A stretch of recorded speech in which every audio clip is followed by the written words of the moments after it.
The first item on the agenda is the Pledge of Allegiance. If you'll please join me. I pledge allegiance to the flag of the United States of America and to the republic for which it stands, one nation, under God, indivisible, with liberty and justice for all.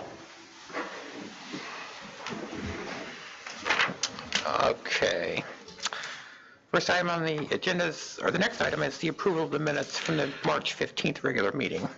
Mr. President, I would move for submittal as, or approval as submitted. I'll second that motion. All in favor say aye. Aye. Aye. Those opposed? That passes. Accounts payable vouchers. Mr. President, I would like to recommend the claims from March 17th, 2021 through April 5th, 2021 be approved without exception. Mr. President, move for approval. Second. All in favor say aye. Aye. Aye. Those opposed? That passes. And payroll. Mr. President, I would also like to recommend the payrolls dated March 19th and April 1st, 2021 be approved without exception. Mr. President, I move for approval as submitted. All in favor say aye. Aye. Aye. Those opposed? That passes. I forgot to second that, but I'll second that. Highway. Stu. First, we have opening of bids for bridge rehab. Sure the microphone gets the envelope there. Somebody has background music. That one. The first is from Beatty Construction, Inc., with a total itemized proposal of $1,441,975. Our second is from HIS Constructors, Inc.,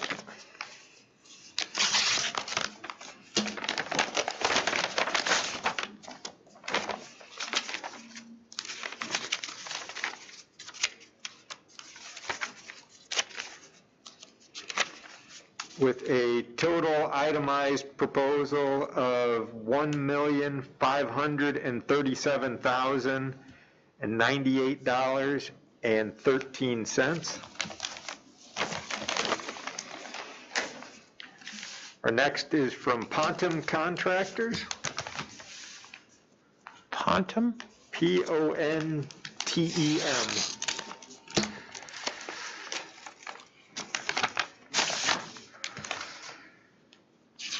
With a total itemized proposal of $1,243,841.74.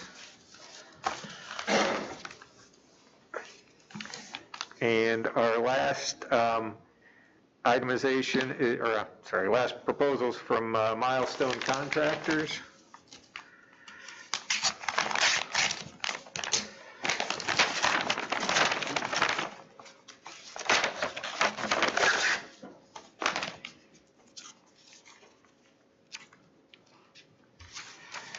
With a total itemized proposal of $1,070,363.50.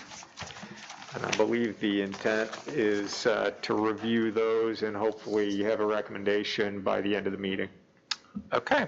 Thank you to all those that participated in the bidding process, and we will award that at a later point in the meeting. The only other item on our portion of the agenda is an amendment to Lindbergh Road design agreement with Strand Associates. It adds, that project has let, we're beginning construction. It adds $25,000 not to exceed amount of on-call services on an hourly rate for anything that our inspector may need to have them help with. Mr. President, I would move for approval of the amendment and for Lindbergh Road agreement with Strand Associates. I'll second that motion. Any additional questions or discussion? No, sir. Hearing none, all in favor say aye. Aye. Aye. Those opposed? That passes. Thank you. And then, okay, all right. So resolution 2021-11-CM It's just sort of an administrative paperwork thing for federally and I think state-funded highway programs.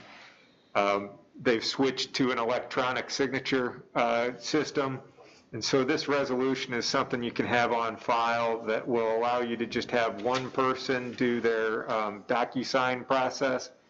Otherwise, it gets tricky to have 3 people log in and do it in the right order, in the right amount of time. The projects will still get approved here at a public meeting. It's just once you've approved it, then the state and the feds won't reject it just because you have just one of you signing it at the end of the day.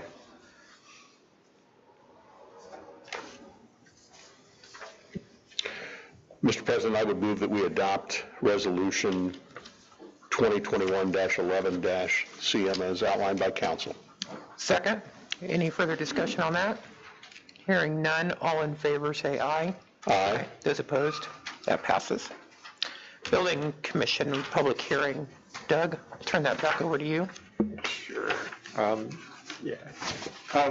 So this is, we did this at our first March meeting, but we didn't quite have all the paperwork in order. So this hearing today is on the Building Commission issued an order to comply and notice to appear at a demolition hearing with respect to real estate at 6413 Jackson Highway. Just because we're making a record, can you go ahead and state your name? Bill Robinette, Deputy Building Commissioner. All right. Mr. Robinette, has Mr. Phillips responded to your order in any way? He has not, and I did drive by there this morning by the property and it hasn't been touched. Okay.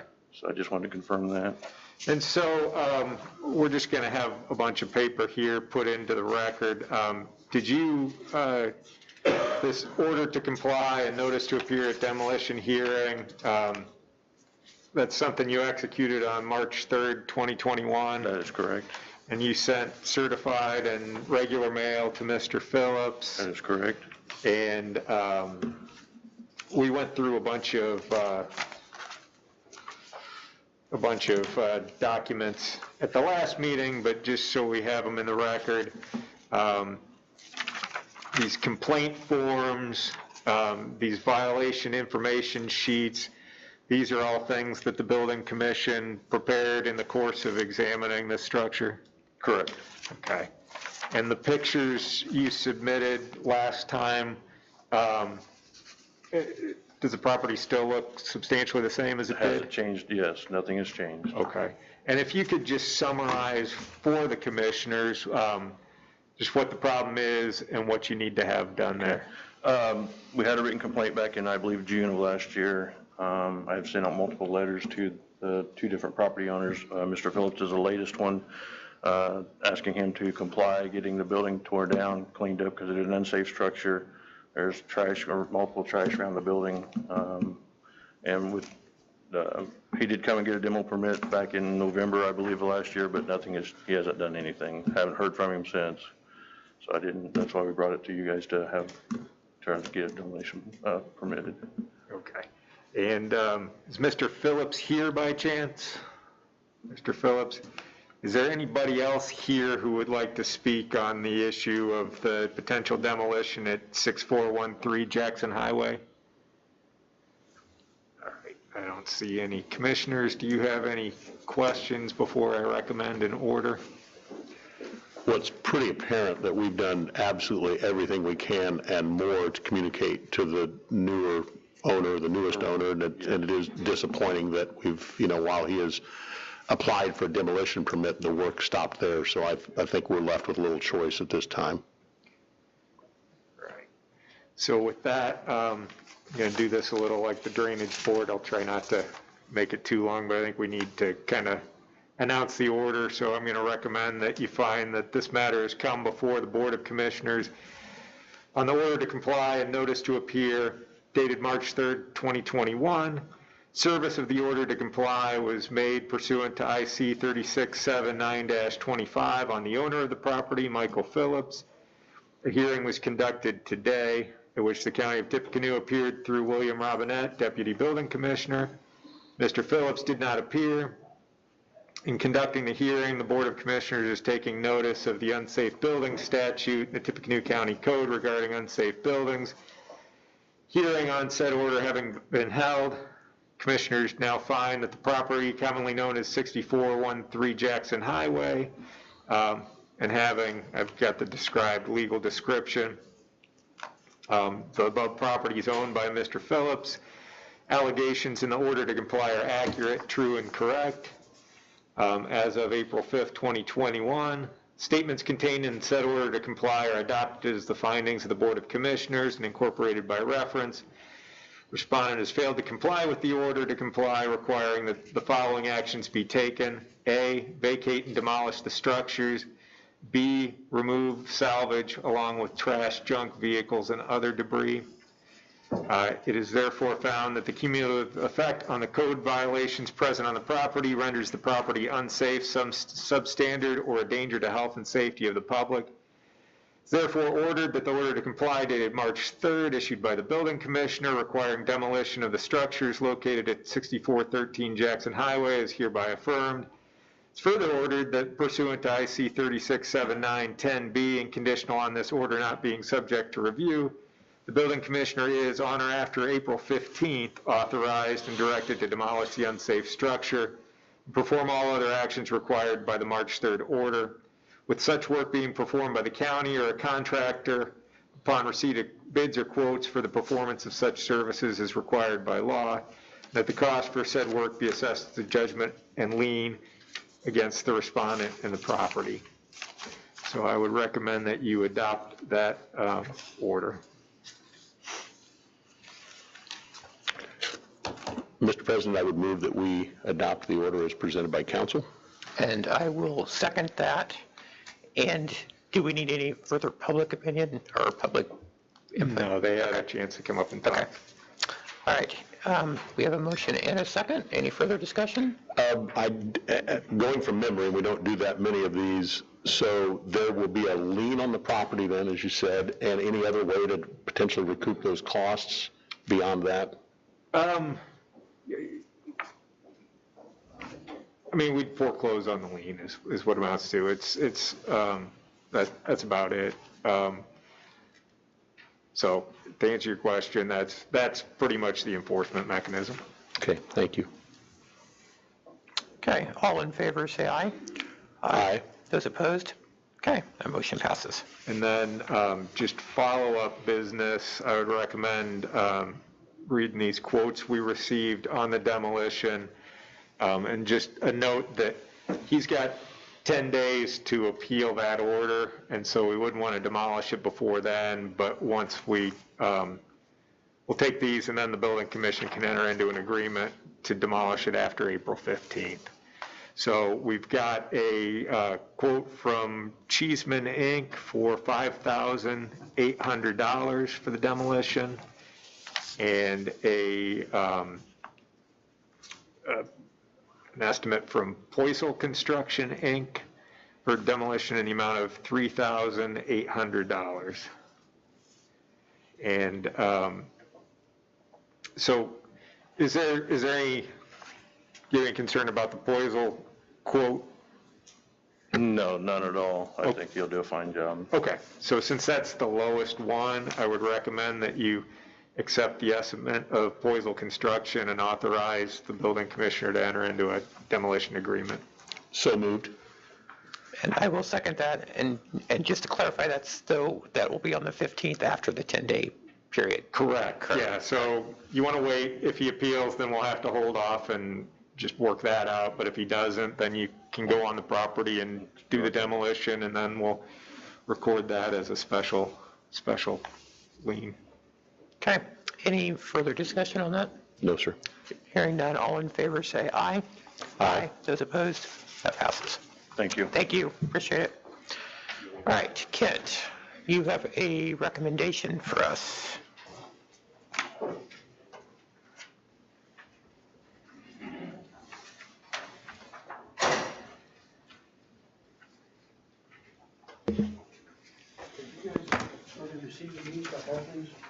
Pardon? I do not. Yep. No. Thank you, though. Thank you.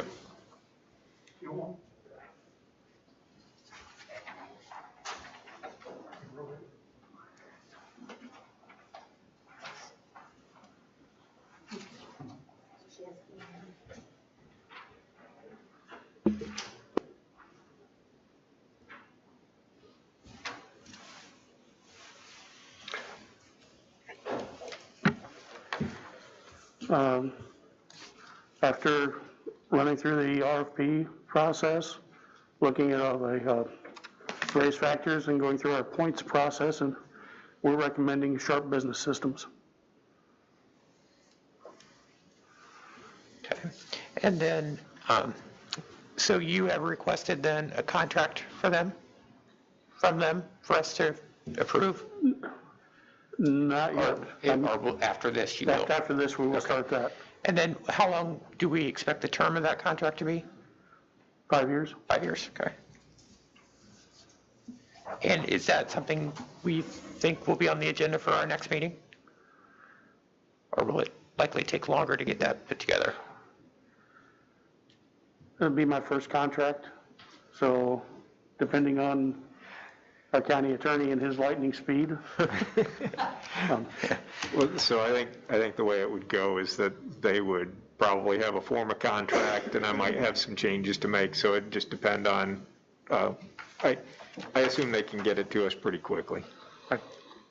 And our current contract, I know we had to do an extension, but that extension expires when? The monthly, I believe. Oh, it's just month to month now? Yeah. Okay. So, yes, we'd like to have it ready for next meeting.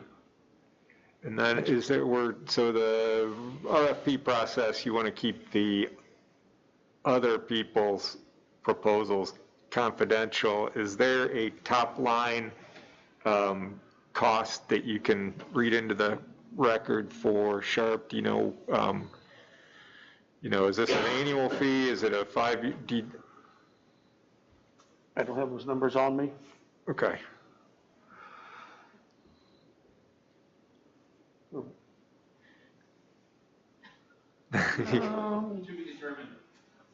Okay.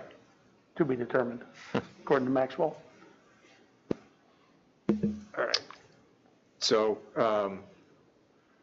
if you're comfortable with this, you would adopt the do-it recommendation as presented and accept the print services proposal of Sharp Business. Before I do that, thank you, Kent and Max, for your work on the project and your team in our Do It group. I know a lot of hours went into this, working with some wonderful vendors who responded to the process. And I know we're not done just yet, but this is certainly a step closer to that. So with that, I would move for adoption of the recommendation from Kent for this contract with Sharp Business Systems. Please proceed with obtaining a contract for us. I will second that motion. Is there any further discussion? Hearing none, all in favor say aye. Aye. Those opposed? That passes. Thank you. All right, the next item, the APC agreement for research services, has been moved to our next meeting.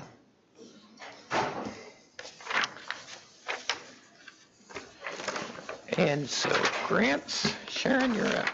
I think you have the final one in your book now, finally.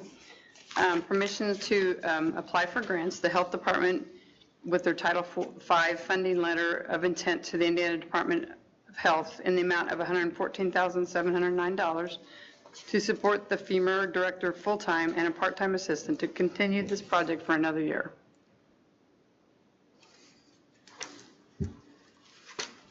And is that the one you have attached?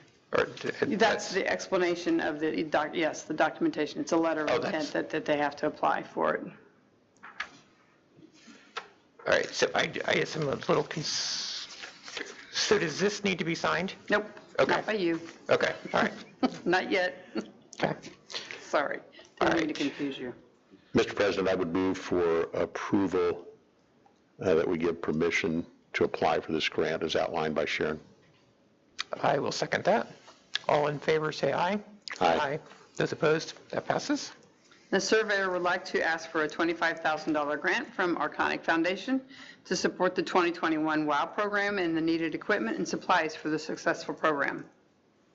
Mr. President, I move for approval. Second, all in favor, say aye. Aye. Those opposed, that passes.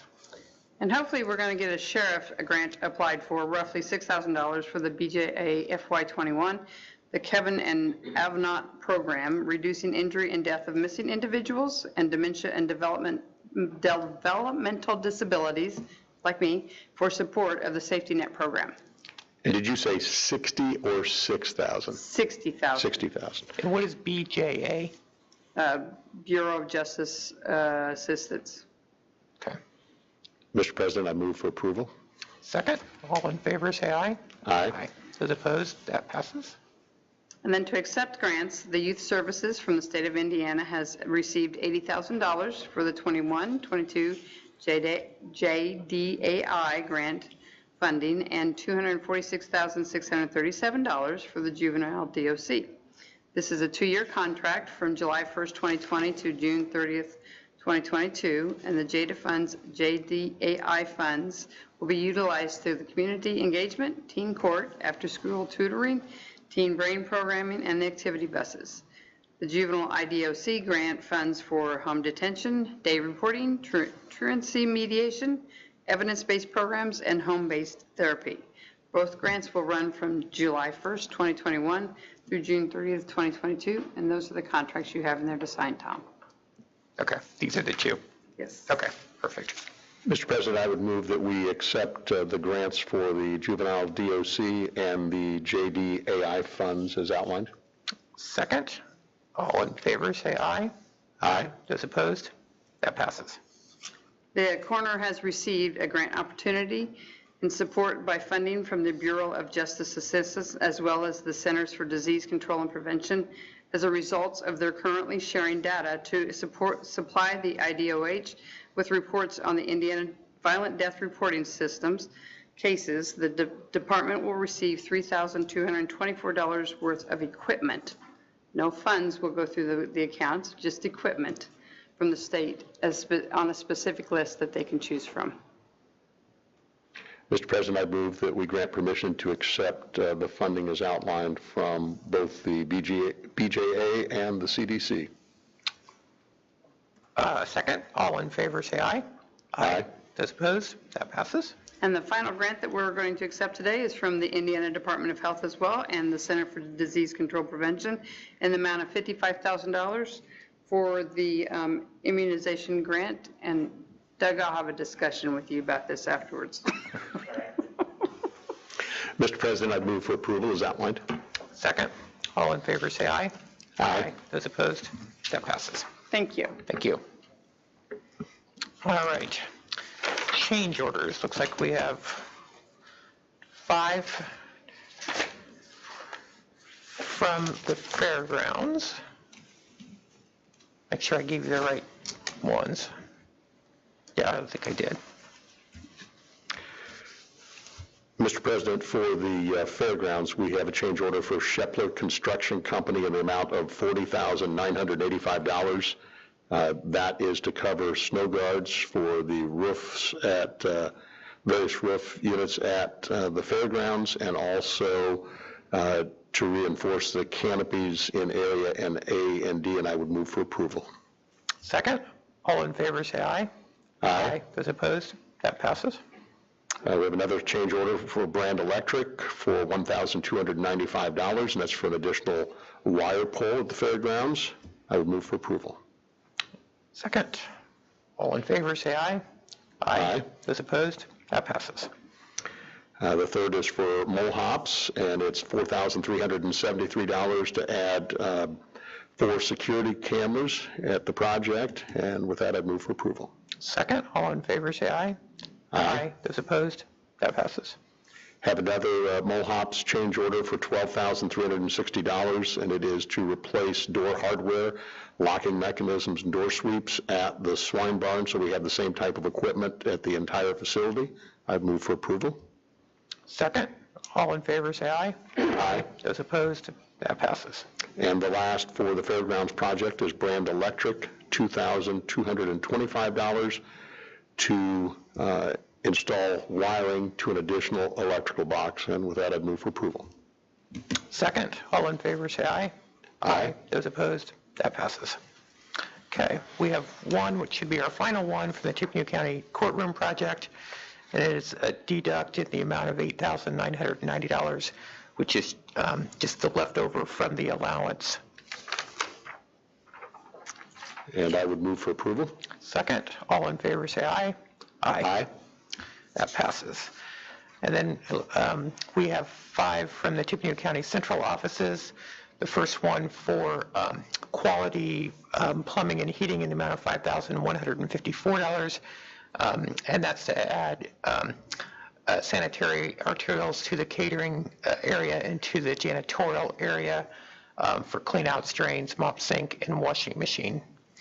I will entertain a motion for approval for that change order. So moved. Second, all in favor, say aye. Aye.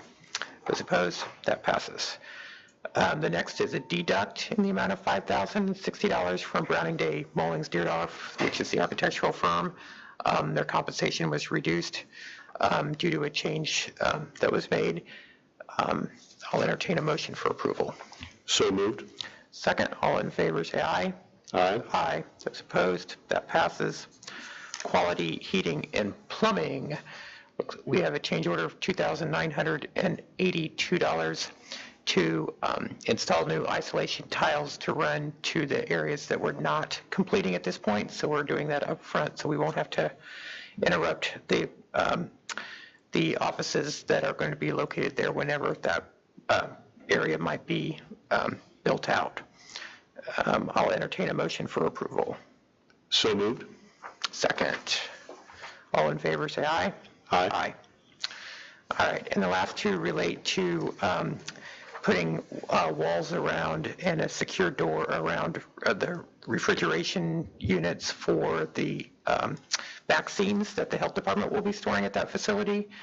The first one's Mohops, which is the door hardware and the locking hardware, in the amount of $3,520. I'll entertain a motion for approval. So moved. Second, all in favor, say aye. Aye. Aye. And the last one is with Shepler Construction for the build-out of the walls, and that's $3,973. I'll entertain a motion for approval. So moved. Okay. Second, all in favor, say aye. Aye. Okay, that is approved. All right. Reports on file. We have a report from Weights and Measures, Crystal Creek Kennel. Is there a problem that this shut down? Mine did too, but our mic is still live. Okay. And from the Building Commission, their monthly report, those reports will be on file in the Commissioner's office. The highway is not back yet, but we have some other, if you need additional time, we've got some other things. Okay. We have reviewed the contract for accuracy, and in the unbalancing, we found a low bid from Milestone Contractors in the amount of $1,070,363.50 to be in order. Without irregularity, we recommend award and execution of the contract. Thank you. Mr. President, I would move that we award the contract for the 2021 bridge rehabilitation to Milestone Contractors. And I will second that. Is there any further discussion on that? All right, all in favor, say aye. Aye. Those opposed? That passes. All right, unfinished new business. I think we have a presentation from the Tippecanoe County Veterans Council.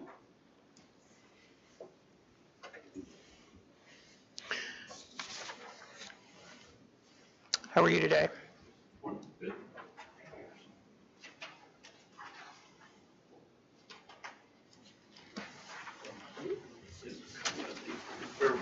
Thank you. Good morning. Morning.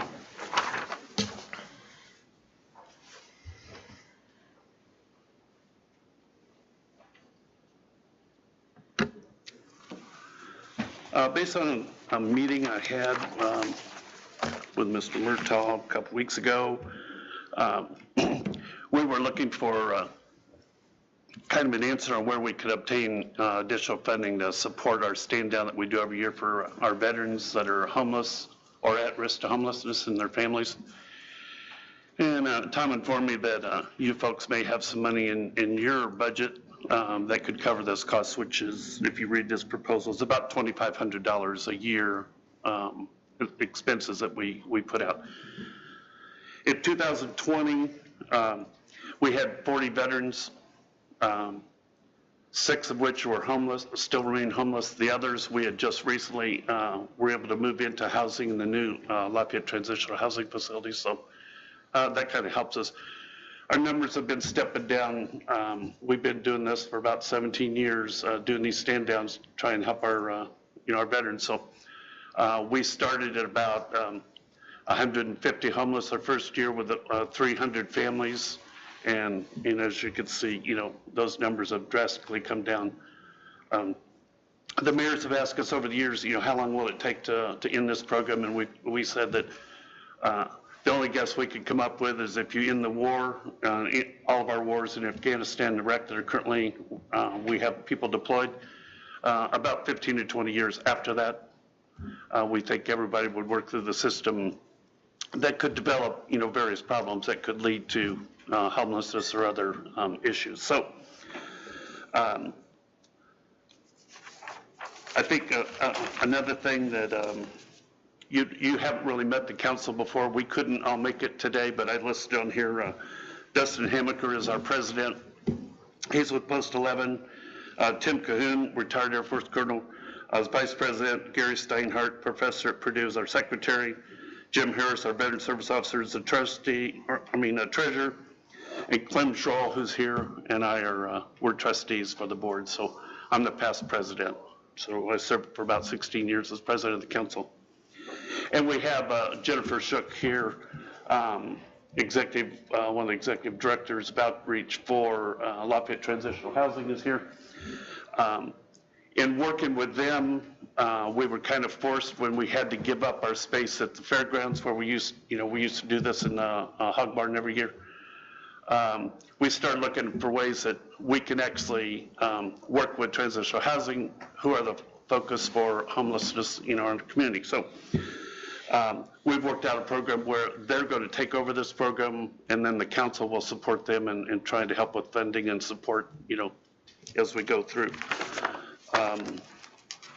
On the other side of our list is kind of a breakdown of the expenses and things that we purchased last year or were donated, to help these folks. Some of these items listed, the Goodwill gift cards that we give, we provide a $25 gift card to them. That allows a veteran to go in and buy whatever kind of items they need that the Goodwill provides, clothing, household goods, or whatever. Walmart gift cards, we give them, 2 of those, a $20, 2 $10 gift cards that they could use to buy food and other items with.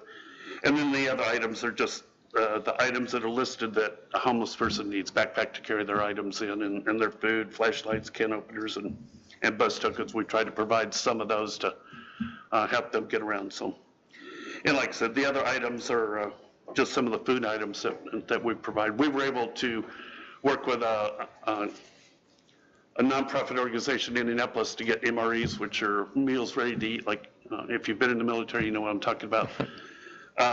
We were able to get quite a few of those. They come all ready. You open the package, it has a heater and it heats up the meal, and you've got a full meal, So we were able to get quite a few of those to take care of our veterans last year. And then at the bottom are just some of the things that some of our local organizations donated to us. Old National Bank donates funds. They also donate food boxes of dry foods that we give out to all the families in our program. So that's all the questions. That's all the information I have. I guess I'm here for questions that you might have, and we're not quite sure. We came here when the Fairfield trustee gave us a grant last fall to help out with one of our programs, and we thought, well, if the Fairfield Township trustee has funds available, maybe other township trustees So, like I said, I was talking with Tom, and he says, well, we probably have money in our budget that we can help with this on a renewable fund program, whatever you call it, so. Well, it's a very good cause. Thank you for what you do. So do you have an event planned for this year? Yes. Okay. Our stand down always takes place the first Saturday in November. It's right before Veterans Day. Okay. We've talked about the possibility of moving that date to earlier in the year. Jennifer could kind of speak to that. That's just the date that we had, chosen. We thought that was a good date for us to do that, but we just need to do this every year. And I think if we could move it back in the year, earlier in the year, it might allow us better opportunity to, have those people that are still homeless better prepared, or allow us more time to try and get them off the street and in some type of housing. So, you want to speak? Good morning, I'm Jennifer from LTHC Homeless Services. We were excited to partner last year for the first time. It was the middle of COVID and it was our first year, so I think that we have some really good plans that we're working on for 2021. We are focusing on veterans who may be experiencing homelessness or veterans who are recently housed. Through LTHC, we have a veterans-specific program, and we really are at functional zero for veterans experiencing homelessness in Tippecanoe County. Actually, the surrounding counties also, which means that once we know about them, their experience with homelessness is so short, the federal government doesn't even count it as homeless. So we really anticipate that by next year, we will fully be supporting veterans who have experienced homelessness in the last 12 months. Okay. Thank you. I think Paul has penciled that funding in, but if you may want to chat after the meeting about how you want to do that. So very good. Thank you. Thank you. Thank you for all you do. And is that an FYI, or are you looking for action? I think it's just an FYI. Okay. It's just in community support. So, all right. Is there any other unfinished or new business? Do you want to? Oh.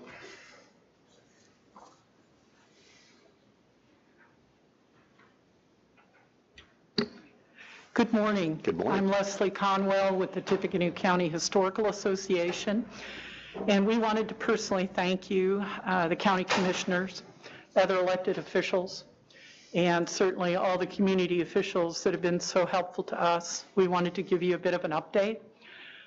With your help, our programming has been able to continue. Granted, a lot of it's been virtual. But with that, we're finding that we're reaching new and different audiences, and some new people are joining the Historical Association, which we think is great. The PPE grant that we received from you, I cannot emphasize how huge that has been for us, because we then did not have to go to the expense of purchasing all that PPE. And we were able to supply it. We had a in-person program out at Fort Yachtnon where we could socially distance. But with the sanitizer and the other things, we were able to safely do that. We do have the Tippecanoe Battlefield Museum back open, again, with the PPE. We are able to ensure the health and safety of our employees as well as our visitors. The big question on a lot of people's mind is the Feast of the Hunter's Moon, which is the county's biggest festival. We have already been working with the county health department, Tippecanoe Emergency Management, and other departments on planning for this year's feast. We all know, including you folks, that nobody has a crystal ball. So we are working with them and counting on their expertise. There's over 50 nonprofits besides the Historical Association that raise funds at that event. And per Joe Wade of Visit Lafayette, West Lafayette, the event brings in over $2 million to the local economy through hotels, motels, restaurants, gasoline purchases. So again, we wanted to appreciate our thanks to you and these community officials who are really in the trenches with us. to try to move us all forward and support not only us, but the other not-for-profits at the feast. So thank you. Thank you, Leslie. Thank you. Okay, and then there's been a lot of question in regard to the mask mandate as it expires at, I think, midnight tonight. Whether the governor's order moves to an advisory except for at vaccine clinics and state facilities. So I think the decision here is to stay with the governor's order as we always have, and remain with masks in county facilities at this point. And then we'll look at that at a later date. Anything else you have to add in regard to that? No, just recognizing, of course, that, we're in much better shape now than we were in November and December, and we're getting a lot more vaccine out there now in people's arms. So just want to encourage folks again to do the things that got us here to begin with. Okay. Any public comment?